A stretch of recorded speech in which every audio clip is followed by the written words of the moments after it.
আসসালামু আলাইকুম প্রিয় শিক্ষার্থী বন্ধুরা, কেমন আছো তোমরা? আশা করি ভালো। পাবেলস একাডেমির পক্ষ থেকে তোমাদেরকে স্বাগতম। তোমাদেরকে এই ভিডিওর মাধ্যমে রানার কবিতা থেকে গুরুত্বপূর্ণ কয়েকটি এমসিকিউ শেয়ার করব, যেগুলো তোমাদের পরীক্ষায় এবছর কমন পড়বে। দেখো, রানারের কাছে পৃথিবীটা খালু দোয়া মনে হয় কেন? অভাবের ধারণায়। তারপর দেখো, রানার কি বুঝাই করে চলছে? চিঠি আর সংবাদ। তারপর দেখো, রানারের দুঃখ কে জানবে? পথের তৃণ্য। তারপর দেখো, রানার কবিতায় রানার দস্যুর চেয়ে কাকে বেশি ভয় পায়? সূর্য ওঠা। আচ্ছা, তারপর দেখো, কি আকাশ ছুঁয়েছে? রানারের ক্লান্ত শ্বাস। তারপর দেখো, রানার কবিতায় মেল শব্দটি কোন ভাষাজাত? ইংরেজি।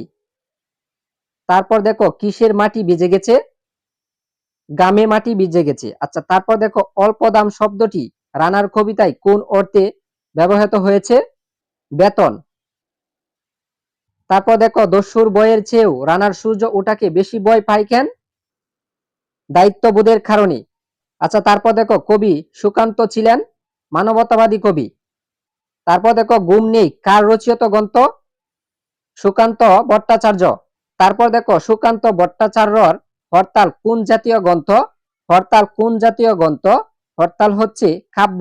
আচ্ছা, তারপর দেখো, কত সালে কবি সুকান্ত ভট্টাচার্য মারা যান? 1354 বঙ্গাব্দে। 1356 বঙ্গাব্দে কত তারিখে কবি সুকান্ত ভট্টাচার্য মারা যায়? 29শে বৈশাখ। তারপর দেখো, এটি কিন্তু খুবই গুরুত্বপূর্ণ। এবছরের জন্য কত বছর বয়সে সুকান্ত ভট্টাচার্য মৃত্যুবরণ করেন? মাত্র 21 বছর বয়সে সুকান্ত ভট্টাচার্য মৃত্যুবরণ করেন। তারপর দেখো, বাংলা সাহিত্য কাকে কিশোর কবি বলা হয়েছে? সুকান্ত ভট্টাচার্যকে। তারপর দেখো, রানার শব্দটি রানার কবিতার কোন অর্থে ব্যবহৃত হয়েছে? ডাক হর করা। তারপর দেখো, রানার কি জানে না? রানার কি জানে না? কোনো নিষেধ। তারপর দেখো, নিষেধ শব্দটি রানার কবিতায় কোন অর্থে ব্যবহৃত হয়েছে? কোন অর্থে ব্যবহৃত হয়েছে?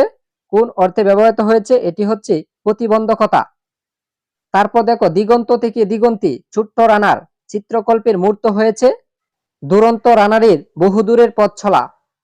সুপ্রিয় শিক্ষার্থী বন্ধুরা, এই ছিল রানার কবিতা থেকে গুরুত্বপূর্ণ কয়েকটি এমসিকিউ। এরকম সিরিয়াল টু সিরিয়াল এমসিকিউ পেতে এবং এমসিকিউ সাজেশন, সকল বিষয়ের সাজেশন পেতে অবশ্যই আমাদের চ্যানেলটিকে সাবস্ক্রাইব করে সাথেই থাকো।